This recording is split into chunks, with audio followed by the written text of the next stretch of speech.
Hello everyone! It's been a long time since the last time. I am so sorry for that, but today we are doing some short nails with a no-file gel. I have never tried that before, so is there such thing? We'll see. So first I am starting out with prepping my nails. I use my e-file to push back any cuticles and remove any dead cuticle that are spreading and over on my nail plate, and removing dead tissue around my happonikim. That was bad choice of words, but that was the first that came to my mind. But I am using my e-file in a forward motion, about 18,000 rotations per minute.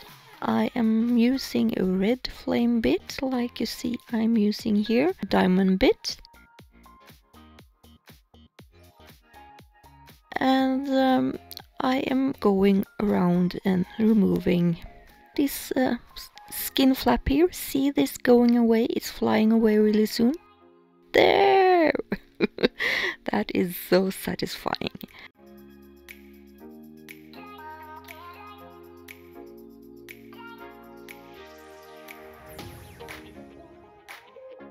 I am just getting rid of dead skin and that are spreading on my nail plate, as I said probably earlier, and also from around my cuticles, like I do here.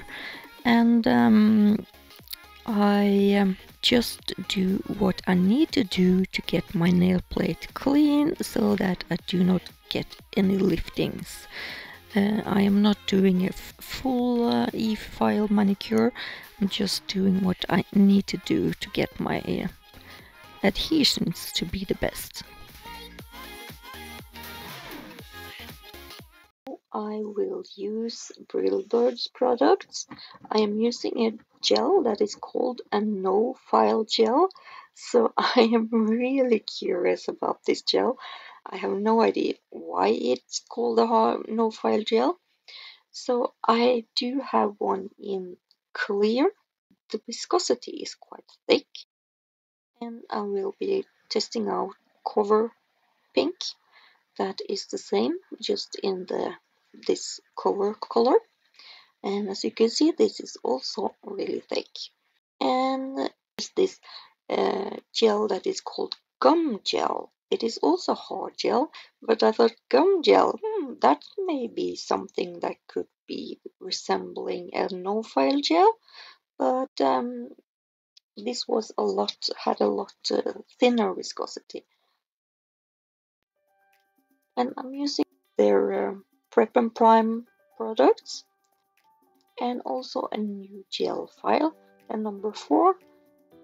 It's quite thinner, and it's also a little bit longer. I like these shapes, so I'm going to try that one out. And I'm going to use the cover one on my 2 middle fingers, and the clear one on my pinky and maybe my thumb, I'm not sure. And then I'm going to use the gum gel on my index finger. So starting out with the Prep Dehyrdrator on my nails to dehydrate the nails and balance out the pH level, so that the adhesion or the nail will be prepped and good. And then I also go all in with the acid-free primer. And after I have used the primer, I will also use their gel bonder. I use this in really thin layer, as thin as I can get it, almost like I'm rubbing it into the natural nail, so that will give you a really nice adhesion. This gel is just really hard to get applied almost thin enough, because it is you get a little too much when you pull out the brush. You need to wipe off a lot of it from the brush before you apply it to the nail. So after I have done this, I cure it for 1 to 2 minutes in an LED or 3 to 4 minutes in a UV.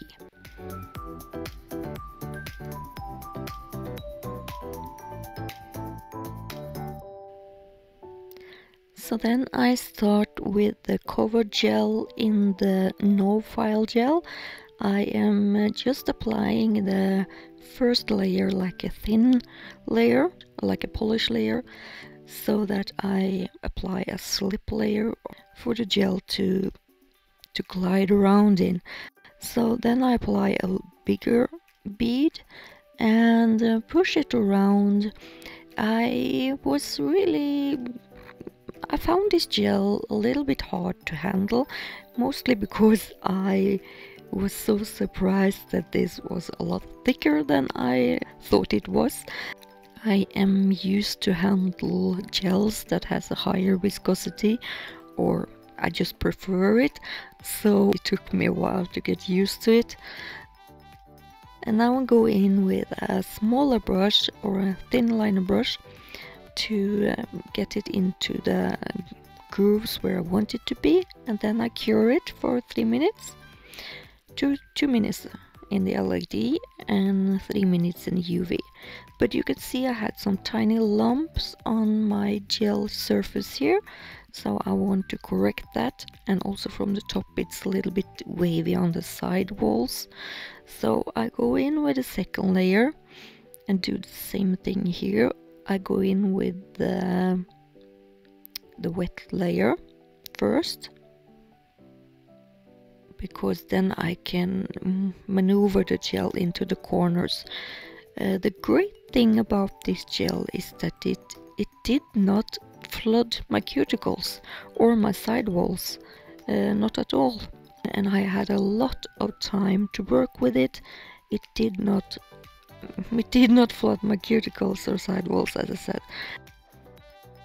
I had a long time to work with this thin liner brush to get it around wherever I wanted it to be, to fill out my empty spaces, or I wanted some extra fullness in the corner on the back here, especially in the corner in the back near my cuticles. I have a more narrow surface there, so I want to fill it out.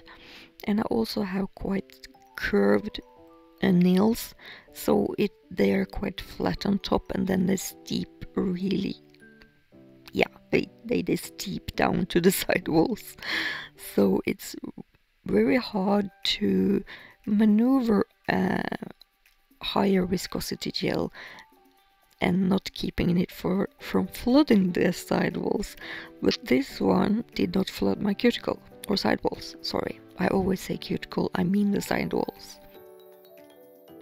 So again, here on my ring finger, I took a little bit bigger bead and pushed it, and I had to work a lot longer with this gel than I thought I needed to do, because I had to push and push and push to maneuver it up. But that was also mainly me. I would have handled this a lot better if I was used to working with it. So I found that I used longer time to fiddle with this one than I would have done with a thinner viscosity, but you will see that later when I go over and try that gum gel later on.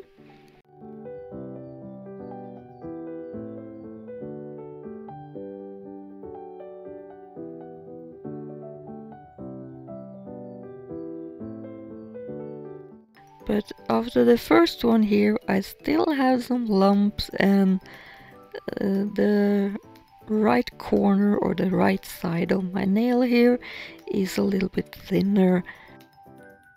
It does not have that shape that I want it to be. I'm sorry about my voice, because I have had that kind of thing that is going around now, so I have been wiped out for a couple of weeks, so I'm sorry it has not been any videos out for a long time. My voice is still a bit groggy, as you might hear. I struggle a bit with what I'm going to say here, but yeah, you know what I mean. So again, I'm trying to guide this as close to my cuticle and as close to the side mole without it flooding.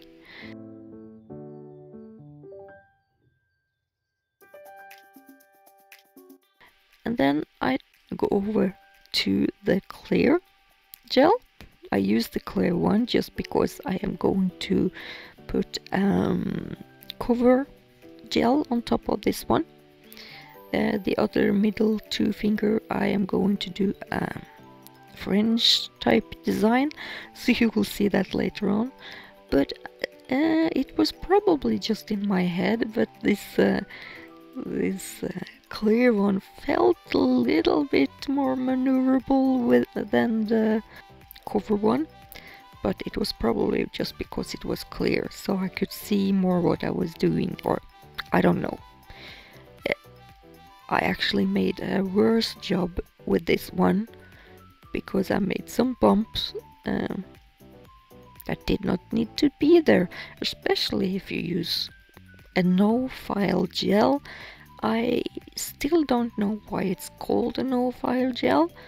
Why could not this just been a regular gel and called just the builder gel and with a different viscosity? I have no idea.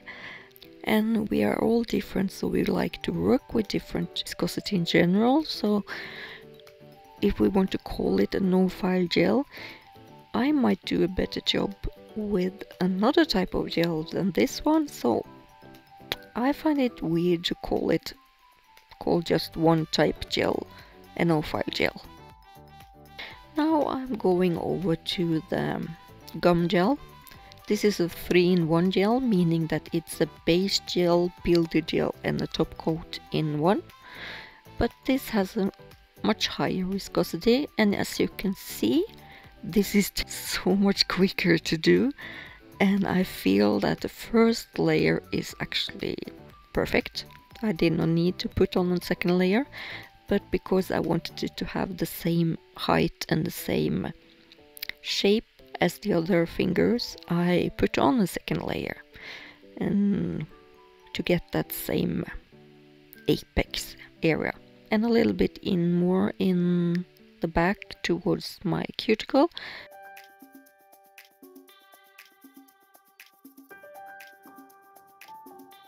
But you can see I just put on a little bit in the middle, and then it self-levels, and I can just keep on focusing, keeping it in the middle, and it will create a perfect nail for me.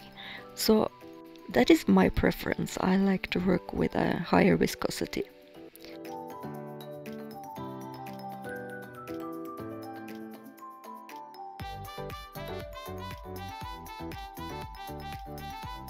But I ended up using the no-file cover gel on the thumb because my thumb has a bigger surface, and I usually struggle more with this one because my thumb is really crooked, the whole nail plate is crooked, so I need to add more gel on one side than the other to level this nail out. So I thought that this would be a perfect opportunity to use this no-file gel that is thicker. And I was right, it was very suitable for my thumb. I had a lot of time to put extra product on one side and also to shape out my tips. I am sorry about these black corners here, but that was just because I had something left from my previous design, and I will cover this up with the French tip afterwards, so this will not be visible for you, but you will of course see this while I'm working here. So on the second layer here, I mainly focus more on keeping the bigger structure or the bigger blob in the middle of the nail, so that I keep the thickest area on the apex area, and I use thinner gel on the sides. It looks like I'm working more on the sides, I do, but the most of the gel is still on the middle of the nail. So as you can see, this is the gel before curing, and then I'm wiping them all off afterwards, and this is the result. I had to file them. All the gels that you do not file, I feel that the tips are not that great. They get a little bit rounded at the tip, all gels, so I like to sharpen up the tips, and especially my thumb. I need to correct my whole thumb because it is crooked all the sides, so I try to shape it, but it was still crooked when I was finished. But so you can see that I file off most of the product from the tip, and then I go around the sides. I usually start to do my filing process like that. I start on one side, I go around my cuticle area, and then I start to go down the other side. This is how I do my nails, and then you will see that I have that shiny layer in the middle of my nail here. So this is the apex area, meaning the highest area or surface on my nail, and also my apex is the strongest area, so that I'm just buffing. And I'm going to do some oval square, rounded square, I'm not sure, yeah, almond square. So I'm doing a 30-degree angle at my tip. So on my other fingers here, I mainly focus on my tip area, just to get that gel more sharp on the tip area. Actually could have done this with a buffer, but I had a blunt file that was a little bit dull and blunt, that's the same thing, but yeah. So you can see that I focus most the filing on the tip, and then I just go over and buff the rest of the nails. So yes, it's a no file gel, but I will like to work with all overlay gels, or all gels that I do an overlay with. I would always strive to do almost like a no file surface, so I would usually almost need a buffer anyway. So here they are after I have filed and buffed them, and then I go over again with the bonder or the primer, just because I am putting on, yeah, and then also the gel bonder. I probably did not need that, but since I had a hard surface that I was going to put, of course another hard surface, but it's gel, so I did not take any chances here. So I'm using Glamour Gel No08. It is a beautiful glitter gel. It has like a apricot kind of, yeah, apricot color. It is so shiny. It has so much silver in this one. It was not that opaque on the first layer, but it is so beautiful on the second layer.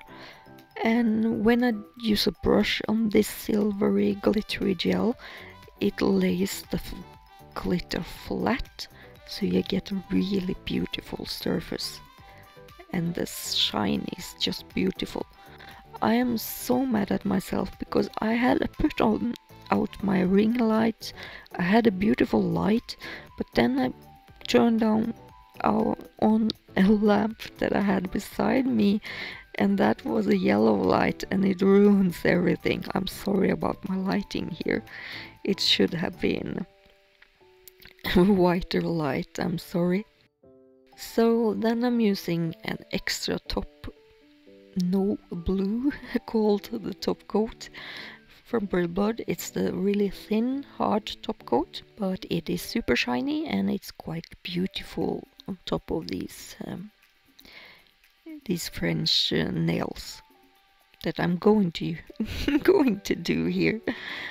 Is I will do, as you saw on the picture, thumbnail picture, that I will do with this zero liner brush. It is 5 or 6 millimeter long. I had not gotten Brillbird's 11 millimeter long zero, but I used the Madame Glam's instead. So I'm using the Brillbird's French paste gel.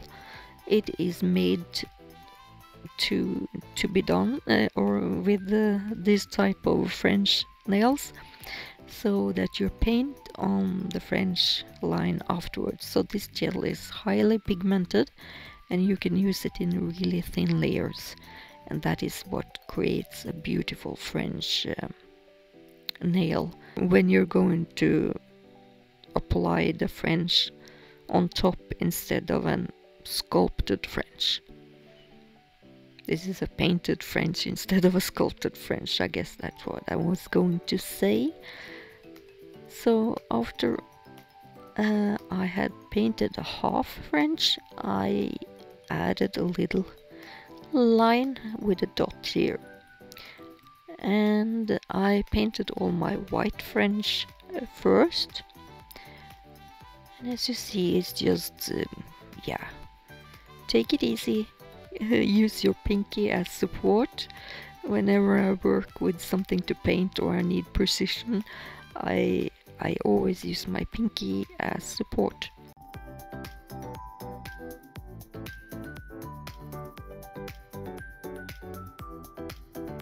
I wanted them to have a little bit difference in height, but I ended up making them quite similar, all the same.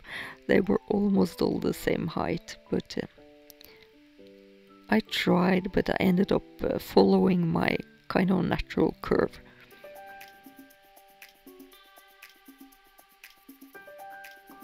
So you can see that this is quite pigmented, so I can put on quite flat design. I was really pleasantly surprised actually about this French paste gel, and I recommend everybody to use this for the paint gel work. That did not came out right for the white gel paint.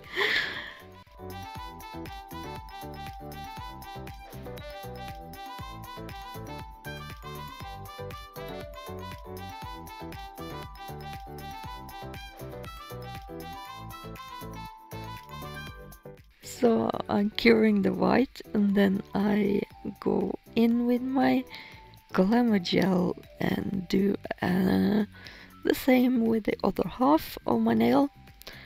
I could have done the white surface underneath, because that glitter would probably have popped better, but I didn't. And also another thing, when I use this liner brush to put on this glitter gel, it kind of looks a little bit different because I cannot lay that silver flat, if you know what I mean. The shine do not get that flat look that it got on my other two nails, so the color actually looks a little bit different. And then I'm using the short zero, and this is 3 millimeter. It's super short and super tiny, but it is brilliant to use for artwork and fine lines. So I'm making some small flowers and swirls just because I had some extra space and I had always liked to fill up my nails.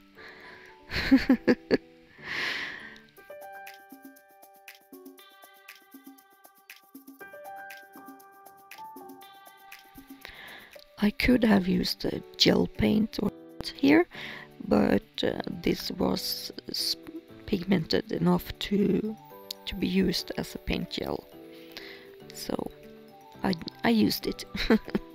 It has the same level as the French tip, so it was okay, but it had a little bit more flow to it than a gel paint would have had. And then top coat the nails as I went along. It got a little bit bulky with these 2 lines that I made, so yeah, you can see that they shine a little bit odd in the light here, but so I try to add a little bit more gel on top to flood or to kind of encapsulate these lines, if you know what I mean. But yeah, I tried. Oh, my hands are so dry when I'm doing this, but they are supposed to, but yeah. So I am soon finished here. I hope you enjoyed me making these no-file nails. It was a huge experience for me, maybe more than you guys. I have a feeling that no-file has nothing to do with how I do nails, but yeah, maybe you feel a different way. Let me know in the comments below if you have something to say about this, and let me know what you think about my design, and of course give it a thumbs up if you like it, and subscribe to my channel if you haven't done so. Hit that notification bell so you get updates whenever I get a new video out, and follow my other social media and see what I'm up to, because on Instagram I do other things also, and or more nails, and I also have a little bit on TikTok, so check me out, and I will get back to you hopefully sooner this time than last time. So bye bye for now, everyone. Bye bye.